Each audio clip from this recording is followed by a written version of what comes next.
They have killed 20,000 Baha'is in horrific ways since the inception of its faith. And hate is what burned those houses down. And so you be careful for that fire spark. Don't jump from them to you, and it will burn your heart down for the rest of your life. 190, 200 years ago, that was a very, very radical idea. You'd be killed if you actually made that statement. Baha'u'llah made a lot of amazing forays, and he turned a lot of the tables of society back then. My name is Kaveh Shahidi. I am originally was born in Iran, but migrated to US when I was a young man. So for the most part, I have lived in USA. So I'm more of, I guess I'm multicultural person, but more my last 30, 40 years of life was in USA. So more of the American flavor to my upbringing, but very much also Persian. I currently live in the Philippines. I'm married here. I have 2 wonderful children. I have a little enterprise that keeps me busy. We're into health and wellness. I am a member of Baha'i community, and I think that's why you asked me to come and share some thoughts with you.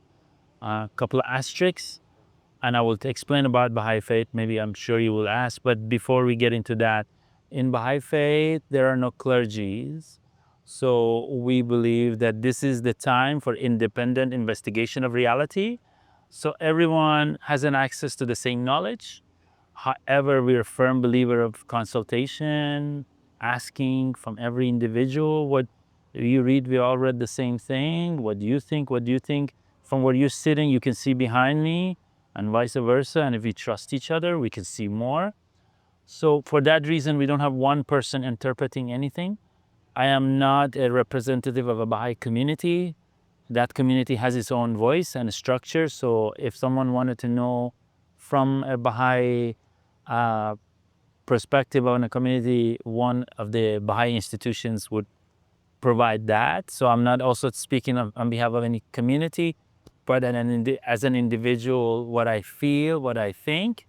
And even after all of that, Baha'u'llah, which I will explain, really encourages us for us to be a true seeker, and after hearing something, see everything through our own eyes and through the eyes of the Creator. So you turn to the Creator. Does this settle with me? And I think earlier we had a conversation, you brought it up, and I firmly believe there is truth in us. God is in us, the light is in us, and we have to turn to it. So without too much introduction, that's me, and hopefully we'll have more conversation about that. And I'm grateful to be here and honored to be speaking something that is near and dear to my heart. Thank you. And I too thank you for the invitation. I'm also honored to be part of this conversation. And I believe conversations is how anything in this world is ever accomplished. But giving you a little bit of back history, I was born in East Africa. And when I was 11, I immigrated to the States. And I was fortunate to have had that as a foundational culture that I grew up in, and also having the culture of the United States to also complement and grow with. I am still a resident of the United States. I live in Arizona. I'm a dentist in Arizona, and I've had the pleasure of, I have a beautiful wife, and I have children over there in Arizona. And I'm here visiting in the Philippines with my beautiful brother, Kaveh. I too am part of the Baha'i community. And I want to emphasize the word community in the Baha'i thinking, because regardless of what faith background you are in the Baha'i understandings, again, I'm speaking for myself. I'm not speaking for the church or for the faith, because I'm only going to give you my understanding of it. Community is what it's all about. And my biggest premise and my biggest reason, my biggest why, for doing what I do as a professional and also living in my community is the more I find that I answer my questions with divine solutions and not self-centered solutions or selfish solutions, I see that my community will thrive better. And as a Baha'i, my understanding is that you think holistically. You don't just think for your own person. you think, how do I fit in with the greater reality of life? And where does God guide this creation? And how can I be a better channel, a better influence, or better vehicle to be able to bring that light into this humanity? And just like you said earlier, we see God in each other, we see God in creation, and we hopefully best support and we best preserve it in the way God wants it to be. I was born into a Baha'i family. But in Baha'i Faith, as I mentioned earlier, there's independent investigation of reality, meaning Baha'i, the Prophet founder, which I hope we'll get to explain a little bit more, because all of this goes back to the teachings that come from certain source. So knowing that would be helpful to investigate that reality. He says that faith is not a matter of inheritance. So faith is something you own and you breathe and you create, in a sense. You recreate what's in you, right? So every one of us is encouraged at the age of 15 to independently declare what they believe. So it's not hereditary, okay? But for me, I was in Iran when I was 12, 13 years old. There's a lot of atrocities done towards Baha'is in Iran, so the certain aspect of, I wouldn't call it religious, and right now in Iran there's a lot going on, so people may be able to relate. But there's a thinking that because the Baha'i teachings has come after the Islam's inception, so certain clerics feel that it would be the end of their agency, so they have fought it harsh and difficult, and they have killed 20,000 Baha'is in horrific ways since the inception of its faith. So it kind of came face to face when I was 13 years old. Someone had done something and they blame it on Baha'is, and they said, okay, their property is halal and you got to go burn their houses down. So, and no religion teaches that. But when some people are ignorant, they don't know better, and they want to go to heaven, be closer to God, that's what they think is going to be their ticket to God, and which is interesting. So God should come with education. They go hand in hand. Without it, it becomes a very dangerous thing, right? Like any science also can become dangerous. If you have certain apparatus and you don't know how to operate it, right? You can harm. So anyways, these people thought they're going to come and burn us. We were not home. And then some of our neighbors actually said no. But one of my friends said, if they're going to come take his house, I'm going to take his bike because I like his bike. So, and this was my close friend. I don't know what the context was but I felt really betrayed. When I got home, I felt like really hurt. This is my friend. He takes my bike. Why? And why would people want to come and burn our house? Because some of my friends' houses were burned down. They lost everything. They lost their domestic animals. I mean, it was cruelty to the mass. So without getting into too much details, I felt so sad and just, walking around. My mother asked me, what's wrong? I wouldn't tell her because I was numbed. I mean, it was like, disoriented. I was 13 years old, that not a lot of processing, what the society is like. So I finally told my mother, this is what has happened. And she said, are you hurt? I said, yes. Are you, what else? I said, I'm upset, I'm hurt. I feel disillusioned. She said, all of those feelings are feeling of hate. And hate is what burned those houses down. And so you be careful for that fire spark. Don't jump from them to you, and it will burn your heart down for the rest of your life. So at that moment, this feeling came. I separated persons from what they do. And also, at a young age, I somehow intuitively figured out that hate is the enemy. Ignorance is the enemy. People are not my enemy. In a hard way, but in a good way. And because of suffering, I can also relate. Here, if I see someone suffers, I relate. but then in Baha'i Faith, we call it a quality of compassion. Spiritually, there is this quality in every human being to feel for other human beings. Just like this finger, if I press it, the entire body hurts. We are so interconnected that, and as our spiritual consciousness grows, if one of us is hurt, all of us will be hurt. We're working. Right now, there is a tingling of that feeling. It's humanity has not awakened, but they're waking. You see signs of it everywhere, right? So that was the moment that I owned it myself, from what it was in the book to my heart. And then I went back to the guidance, the teachings, what does it say? And also, I don't want to, this is another thing that I'm, maybe I'm just going, truth is one, okay? Truth is one. It's not a Jewish truth, Catholic truth, that is why everybody, they're all following the truth, is their understanding the truth. So we don't separate ourselves from other faiths. We believe there are different pages of one book, chapters of one book, and whatever we believe or we don't believe, humanity is one. If you cut your finger, whether this finger is functioning or not, still your finger, and at some point you will be hurt. There is obviously two natures within us human beings. There is the divine nature, and then there's the material nature. And I think whichever one of those natures we actually feed, or whichever one of those natures we focus on, we will react that way. So if we look at the materialistic, at the selfish, or the egocentric, at the maybe more animalistic side, we tend to not treat each other well.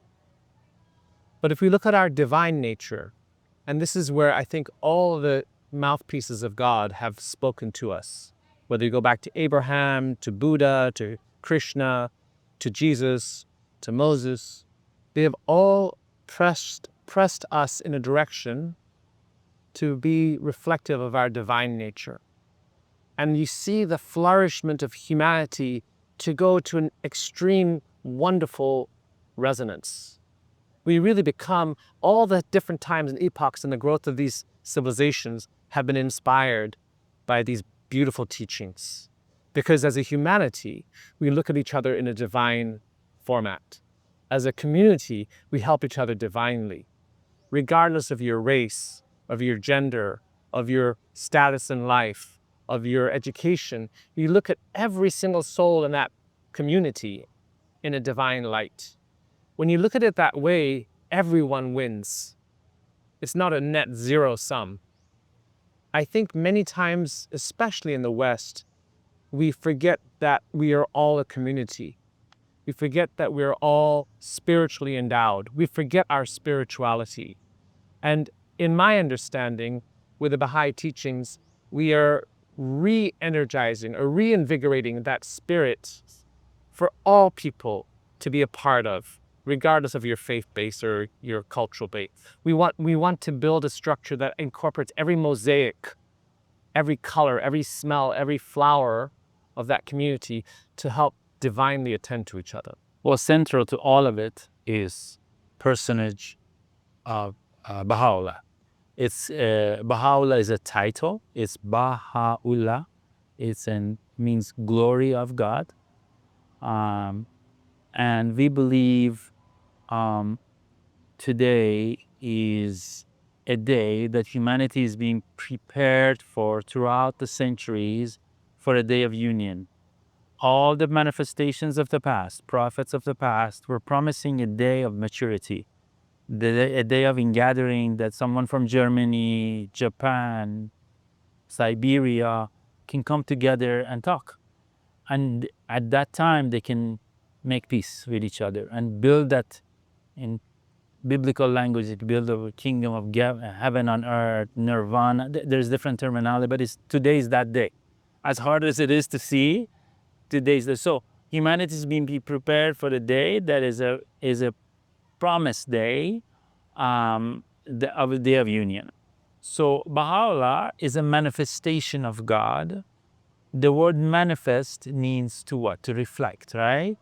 So we look at the prophets of God because every different faith has a different title, but just to have a universal understanding, these manifestations of God reflect the light of God. So Baha'u'llah gives an example of a mirror.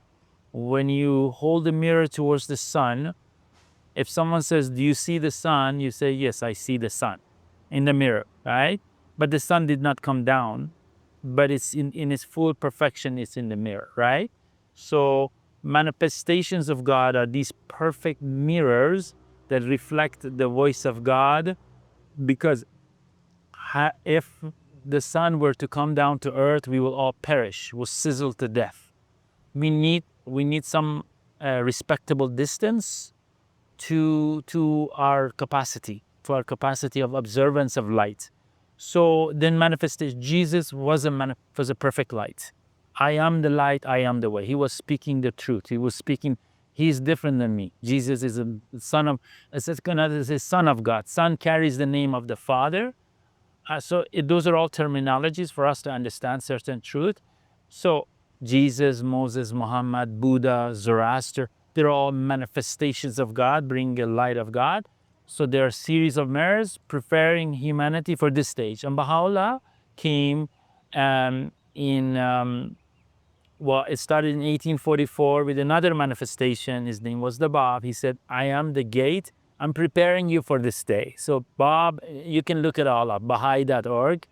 So I'm fast forwarding, but he said, "Prepare yourself for a coming of a day that you were promised." And Baha'u'llah came. And he came and said that the time has come for you to reach your deserved stage of maturity. Men and women have always been equal. Maybe you couldn't see it that way, but it is now. You have to establish promulgation of women. We have to establish justice. This is the day of justice. So you have to seek and pursue justice. He said, science and religion are two wings of the same bird. It is a harmony between science and religion. Science is from God, as is religion. They give sense to each other. One can become dogma and one becomes source of evil. If science has no morality, it could be harmful. And if the religion is not looked at scientifically with the eye of discovery, it becomes dogma and you end up killing each other. So we need both.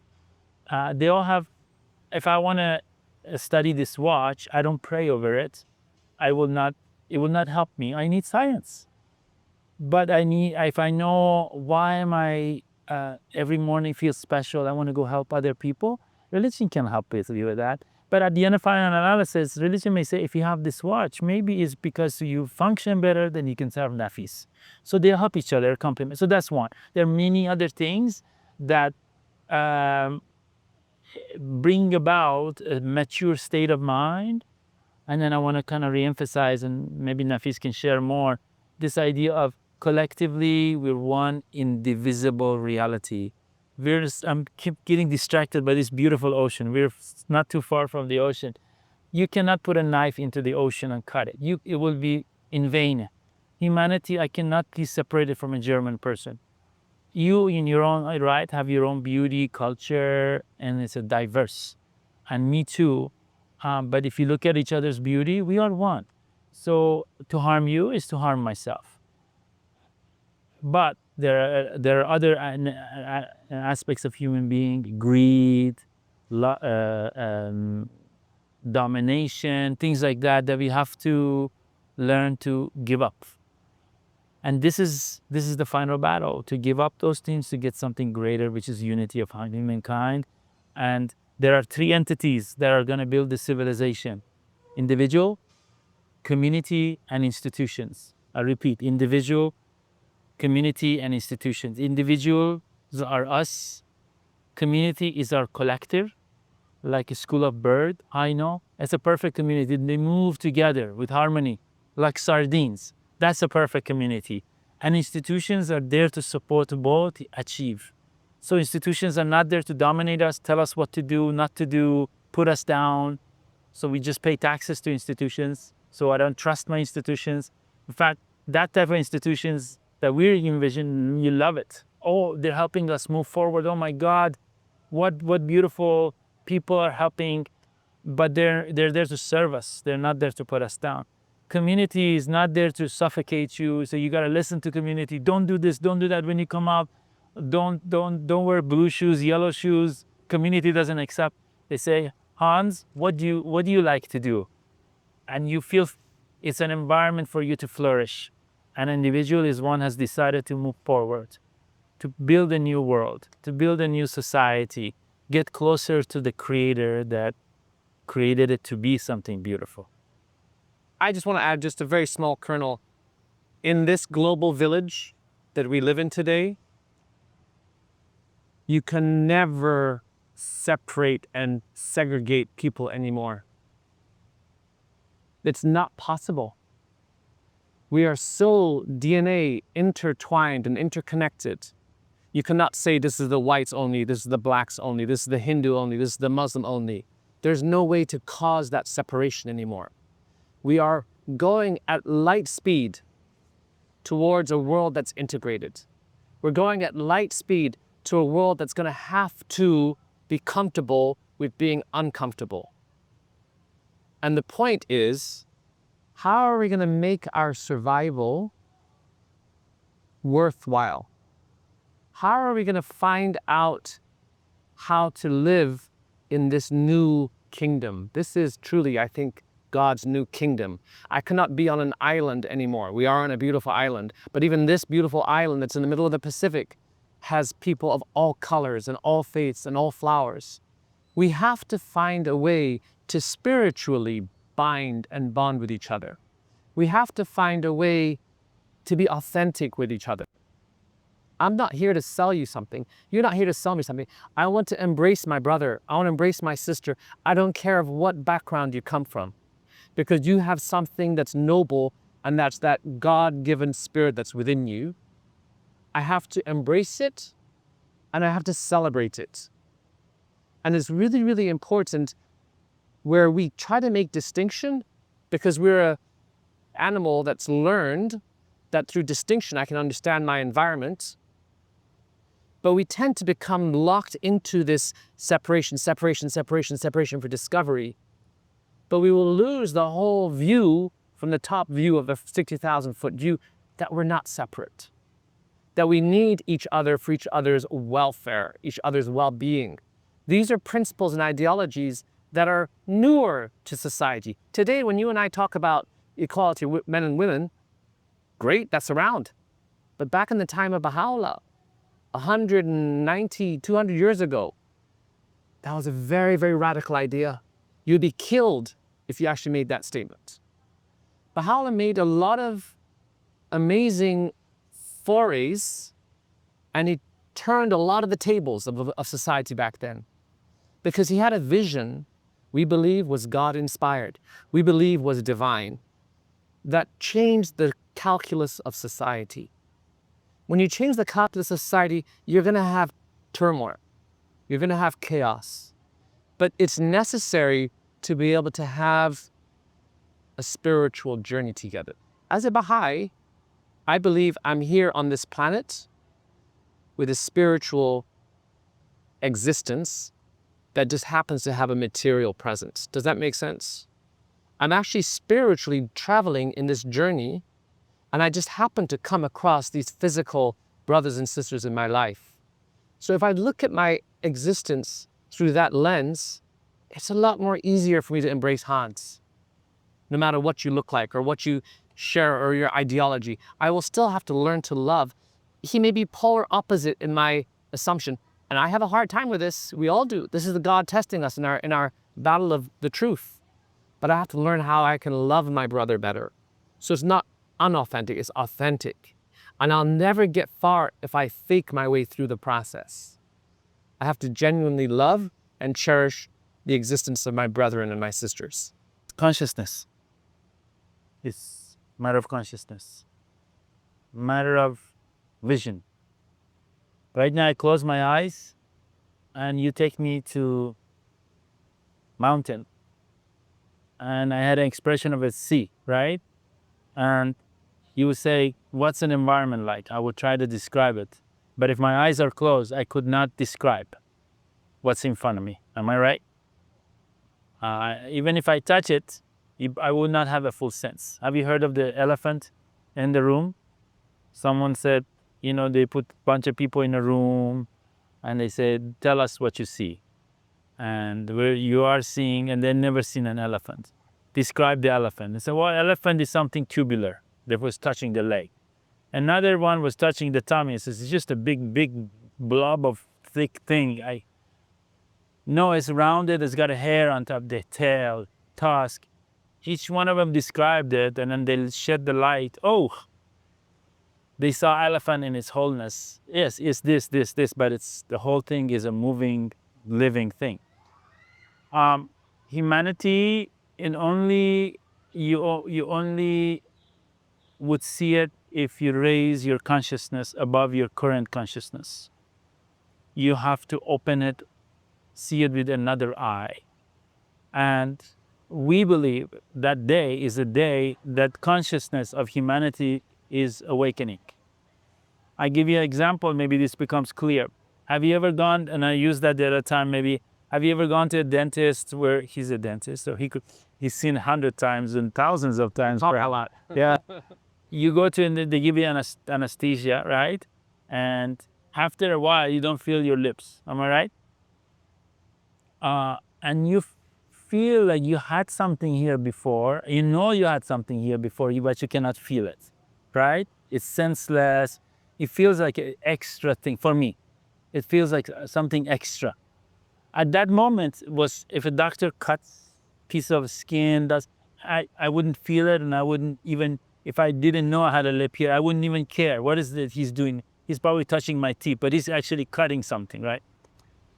So when you have consciousness, you can't even harm yourself, right? But what happens a few hours after the anesthesia wears off? There's tingling. There's a little bit of pain. And then at some point when you're healed, oh, this was my lip. Thank God I didn't cut it. It's back. The feeling's back. I can feel the wholeness, right?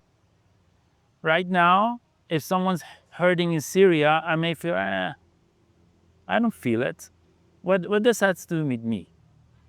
Well, there's some people in Germany hurting. There's depression. Okay. It would be nice if it's, but what if consciousness of humanity is raised to a level they say, ow, don't do that. It hurts. They're hungry children in there. You can see, but we don't know what to do. We don't know where to, that's why you need a orientation of how you establish this oneness together. Because also, not every human group have a corner on real truth. They all have to understand each other, appreciate each other. They shouldn't dominate each other. So right now we go for one extreme, all or nothing. If you like Kaveh, you have to accept him in his wholeness or reject him. But wait a minute, there are things about Kaveh we don't like, and give Kaveh a chance to reflect, and maybe there are things he should change, right? So every human being, as Nafiz was saying, is dual nature. There are things about our culture that are good. There are things that are not good. There are principles. There's a principle. For example, if I come to your house, this is what I believe, and I could be wrong. There is no shame being wrong. And I always tell Nafiz, I reserve the right to change my own mind. So with that signature, if I come to your house, I should respect the customs of your house. That's just respect. I shouldn't come to your house. So as an immigrant, I went to US respecting their culture. I didn't want to overnight change American culture. I should respect it. Whether if there are things I saw I didn't like to my liking, but I didn't go say, So we can build a society based on principles: respect, love, unity, togetherness. So that's how it's gonna. But it's also, I want to we have to recast our image of what religion is. It's very important, because there may be certain idea that if you're religious and spiritual, you should forsake nature, go in the mountain, and that's another way. I'm not dissing that, but Baha'u'llah's vision is a little different. If I go in a mountain and pray 50 years, it's okay, but it's more difficult to pray here and then you test me, right? No, I have to.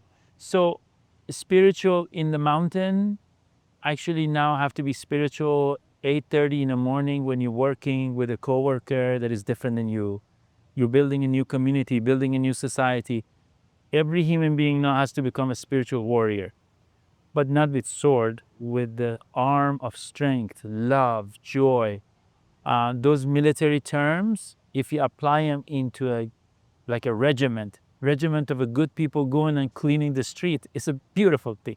Cleaning a river, but they act a little bit like a regiment.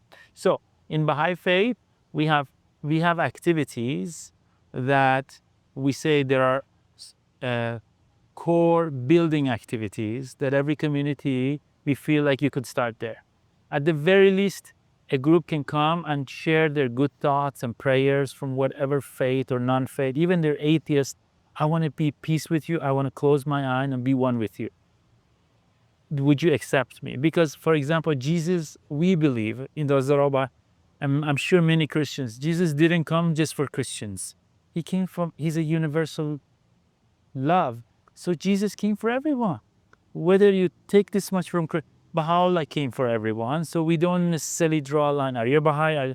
We say, let's work together to build a civilization based on their principles. So we pray together at localities. You can go in different places, look for Baha'is and their friends, they're praying together. Education of children is the most fundamental thing that is going to change the world. So we have to have an education, particularly moral education, to know right from wrong. And then that's why you need a moral compass. Humanity has to decide that. What is that? The young, we have to focus on our young, give them confidence to be community builders, to be warriors against dark forces of materialism. They don't become slave into materialistic world. And be a society builder and blah, blah, blah. I mean, so, and then at the end, we need spaces like this that come and consult, study the creative words. What does God, if I'm here, why am I here? How can I make the world a better place and on it? So it actually, at the level of community, we can get together and do these things and build a better, then there's social action, advancing the dialogue of society for betterment of the world, at the small, all the way to the United Nations, is what the Baha'is are enrolled in trying to. I want to build on what he just said as well. And thank you so much for sharing that, Kaveh. Your previous question talked about oneness. I just want to make sure clarification is understood by everyone, is that oneness is not sameness. There's a distinction in that regards. And the reason why I want to emphasize that is as you're building a community, so what Kaveh shared was these platforms by which your community can actually come together regardless. So we invite differing backgrounds and differing cultures to be part of this, right?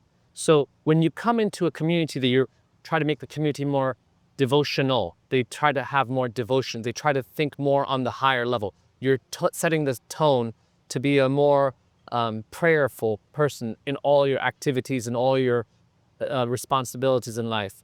You focus and you give time to the lifting up of your children, both academically and devotionally, spiritually. You try to lift them up in that process. Your junior youth, these are kids that are at the time and they're most susceptible or most questioning of justice.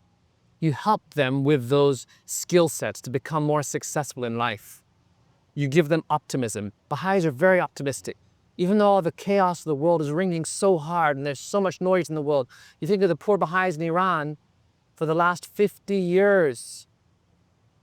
It's been even longer than that. But for the last 50 years of this new Islamic Republic, these people have suffered. They've been tortured. They've been crucified in every single way, but they still keep their faith. This is, to me, remarkable that the human spirit can do these things under that much pressure. But So just to going back to this process, when you're building these communities, and then you do social service, and then you do learning. But I don't have the answer. You don't have the answer. He doesn't have the answer because we haven't yet come together to make those events happen. But when we do go through these portals of activity, through these recurring cycles of growth, we're going to try something. We're going to consult about something. We're going to learn about something together. We're going to learn about it on a higher level together. Then we actually put it into implementation. Let's try this new modality with divine inspiration to change our community. Did it work? Did it fail? Can we change a little bit more here? Can we change? You come back and we reflect on it. And then you try that cycle again. Never are you going to have my way or the highway ever again in society. You're not going to have a king with a sword say, you have to be Muslim. You have to be Christian. You have to be part of my church. Never are you going to get a clergyman sorry, I touched that. Never can you get a clergyman and say that it's my way only. So there's a paradigm shift in the psychology of humanity. That old way of thinking, that old way of functionality, it doesn't function anymore. We see the results of what's happening in the world. You have a president in America who says something, a president in Russia who says something. Guess what? It's all going to be a mess. And the poor people are going to suffer. Millions and millions are going to lose their lives. But when you come with a different format, a different substructure, a different framework that's divinely infused, where you actually listen and you think and you contemplate what's going to be the best for all of us spiritually, because this journey is a divine journey. It's not a journey of just this material walk. I'm going to go up the mountain. It's a spiritual walk up that mountain. You're going to bring creativity. You're going to bring amazing invention, amazing ways of realizing things we didn't even know before. So as a Baha'i, let me just say this. I know I talk a lot, forgive me. As a Baha'i, I'm not telling you this is how you have to do it. But I'm offering this is a framework by which we can come together and we can celebrate each other and grow together and become exponentially successful together. So just to quickly also build on that, you said how. There are many. Jesus says, before you knock, I answer. It's in every faith. If there's something out there, we call God the unknowable essence. We don't know what it looks like. We don't create images, but something out there has created us and it loves us. Our relationship is love and we need to get closer to each other. So maybe that creator has a plan for us, but it's not individual. We have to get together and figure it out. Every human, 7 billion people have to come and talk it out for it to be just, because it loves all 7 billion like they're his children, his creation, right? But there may be a set of guidance, a blueprint that we have to come together with the different pieces of puzzle and put together. So we have to come together and talk. Listen to each other, but there may be a blueprint. We call that a creative word, okay, which is revealed from age to age. It's in there, but I don't have exclusive access to it. No one person does. Every human being, and that it's a complex, but that's what Baha'i Faith's answer to that is.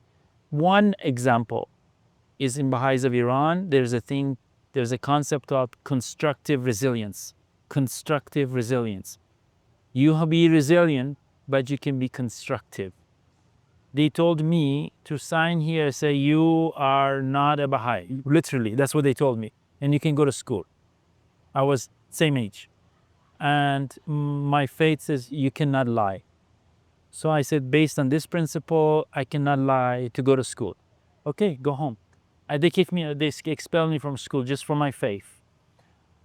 By being true to who you are, but I didn't become violent.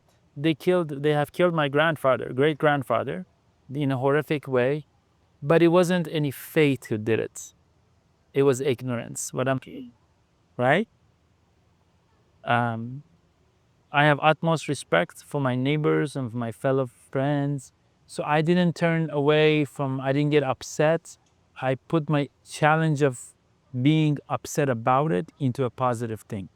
So that's one concept about many concepts that are in the conceptual framework of this new thing that humanity can be, to be resilient but constructive. Jesus said the same thing. If someone slaps you, turn the other cheek. He didn't say Christians be weak. He said you can rise above hate. Don't become hateful. I'd love to hear what Nafis has to say real quick. It could be that I'm just conceptually, it's not what, just logically, I am a collection of bones and muscles and molecules. I'm here for 80 years and then that's it. I go back. That's one, it could be, right? And then second is I am bones and muscles, but I also have a higher intelligence. So I have to live an intelligent life, whatever that is. And that's gives you one derivative of reactions.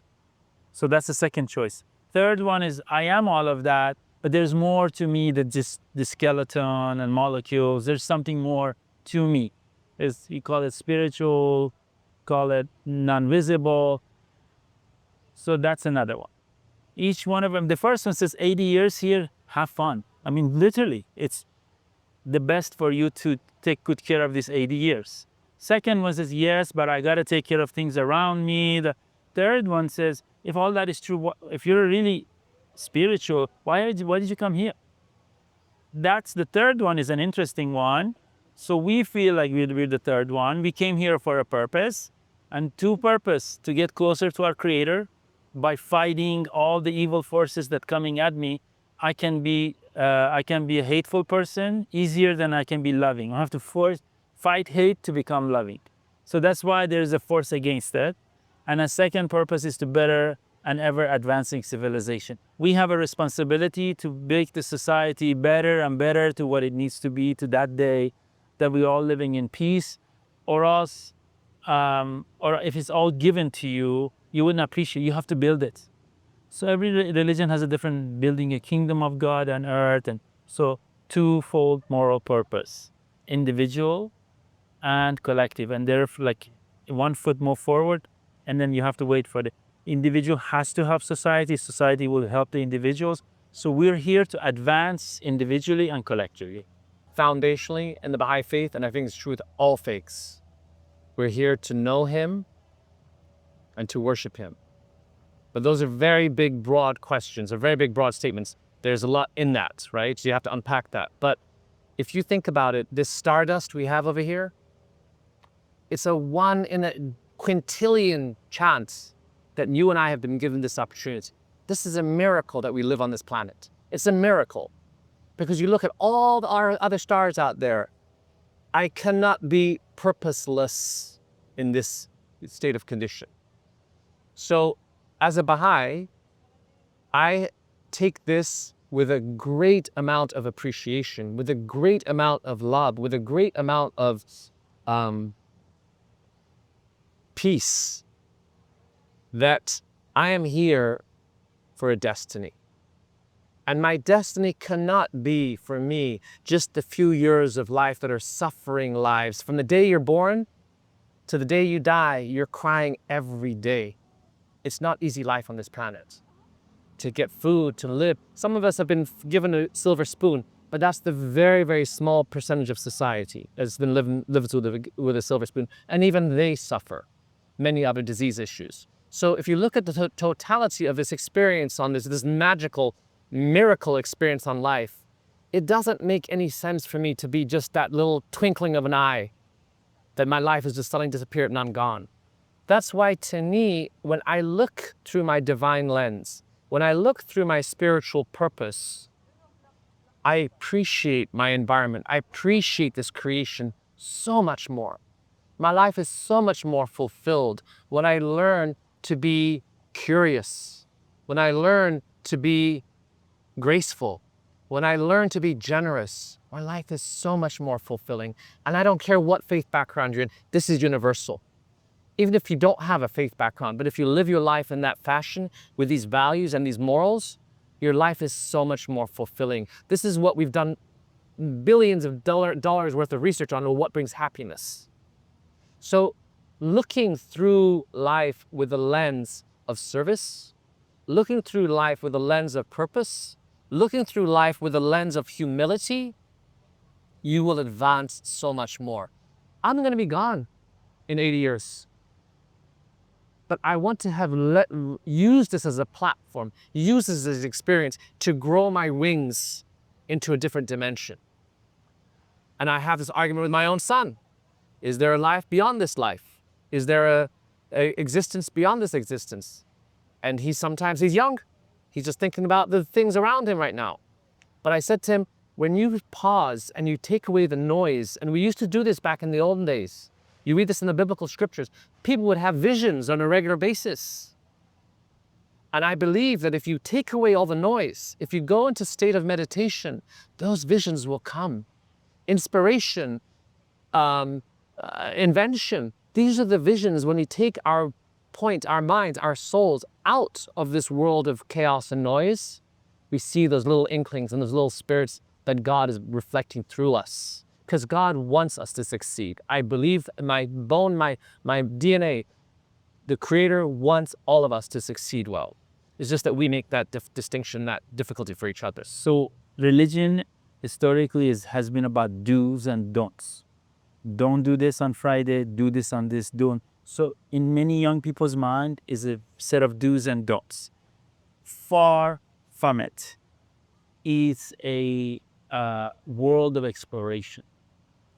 If I give you, let's say we want to paint this floor, you can do it two ways. You can paint this floor in a point that you cornered yourself and you cannot go because you have painted every which way, then you have to stand solid. That's a fossilization of mind, which religion can become. Don't just stand still. For a young person, the worst thing is you can tell them is don't do this, do this. We're for an inspiring mind, you want to do. Religion is about do's and do's and do's, and you figure out there are certain things. Gravity is a force of nature. If I walk off this tree, gravity will hurt me, but doesn't mean I cannot explore the tree. I know there's fall. So it's certain things I don't want to do. One of them is I don't want to hurt your feelings. This is in every faith. Don't hurt people's feelings. So that's a don't, but it's a don't for a do, right? So in Baha'i Faith, questions are so sacred that one of our months are called the month of questions. For everything we said, a person listening will have hopefully 50 more questions. And those are so beautiful. So hopefully it wasn't like, this is what we believe, this is what it is. One should ask and you can go and discover more and say, oh, I was 85% right and 15% wrong. I chisel it out, right? That's why we did. So hopefully this conversation will continue, understanding, and more questions are asked. There's a place like Baha'i.org, BAHAI.org,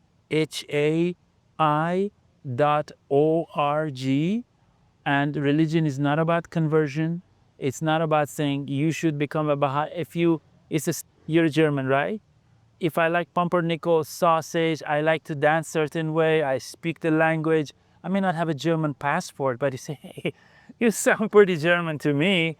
I don't have a passport to become a German. I mean, I respect, I'm not saying legally, but I could love the German culture so much that when I'm on Germans, they would say, hey, this guy's German, right? So religion is a state of consciousness. You can call yourself a German and you can hurt all the things about Germany. Am I picking on my friend German? Or you can not be a German, but such an admirer of culture, even advanced German culture, people say, oh, you're our adopted German brother, right? Am I right? So religion is like that. So unfortunately, in the past, it's been about numbers and conversion. I mean, it's just a state of mind. So that's also needs to be said that when I give information, and if Nafiz said the same thing, it's not about saying, we want to increase our membership. We want to increase a civilization that is going to build unity and love and justice. The state of consciousness is very important. And action. Then we translate it to action, right?